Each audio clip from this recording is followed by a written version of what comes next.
თბილისი რუსულ ოკუპაციას აპროტესტებს ქალაქში აქციების ტალღა იწყება. ვერ წაშლია საპროტესტო გამოსვლების დევიზია. ამ წუთებში აქციის ორგანიზატორები მხარდამჭერებთან ერთად თავისუფლების მოედნიდან ფეხით მსვლელობას იწყებენ. ქალაქის სხვადასხვა წერტილში დაგეგმილი აქციები საქართველოს გასაბჭოების 99 წლის თავს ემთხვევა. ეს საქართველოს გასაბჭოების დღე და ეს გრძელდება უკვე რამდენი წელია, 200 წელია და 2008 წლის 8 აგვისტოს უკვე გამოაჩინა, ბოლომდე გამოაშკარავა თავისი სახე რუსულმა აგრესიამ.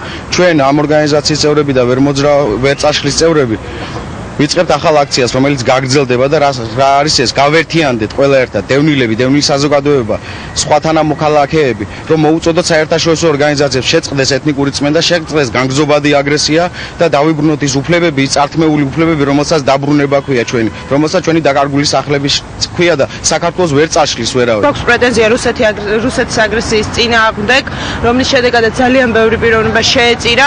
მოუწოდებთ აბსოლუტურად ყველას, რომ შემოგვიერთდეს, რათა დავიცვათ ჩვენი უფლებები.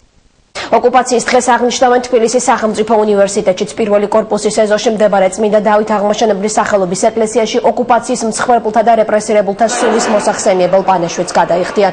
მოგვიანებით სტუდენტები უნივერსიტეტის პანთეონში ივანე ჯავახიშვილის ძეგლს გვირგვინით შეამკობენ. დღესვე მეორე კორპუსის ფოიეში 1921 წლის თებერვალი-მარტის მოვლენების ამსახველი ფოტოები გამოიფინება. ანალოგიური ღონისძიებები ჩატარდება საქართველოს სხვადასხვა რეგიონში მდებარე უმაღლეს სასწავლებლებშიც.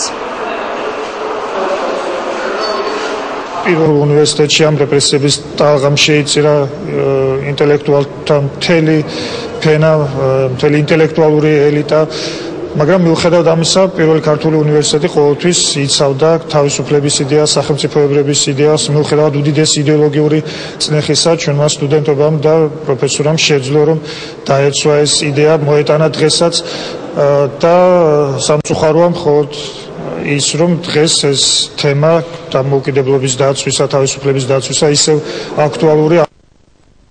ზუსტად 99 წლის ბოლშევიკურმა რუსეთმა საქართველოს ოკუპაცია მოახდინა. წითელმა არმიამ 1921 წლის 25 თებერვალს თბილისი აიღო. დემოკრატიული რესპუბლიკის მთავრობა იძულებული გახდა ბათუმში გადასულიყო. იმავე წლის მარტში კი ქვეყანა დატოვა და ემიგრაციაში გაემგზავრა. საქართველოს გასაბჭოებას 20 იუნკერი ემსხვერპლა. მათ გაუფრთხილებლად შემოსულ არმიას წინააღმდეგობა კოჯორ ტაბახმალას მისადგომებთან გაუწიეს. დაღუპული ახალგაზრდები რუსთაველის გამზირზე პარლამენტის შენობასთან დაკრძალეს. ასეთი ვალდებულება რუსეთს, წერილობით დადებული საქართველოს მიმართ აღებული არ შეუსრულებია.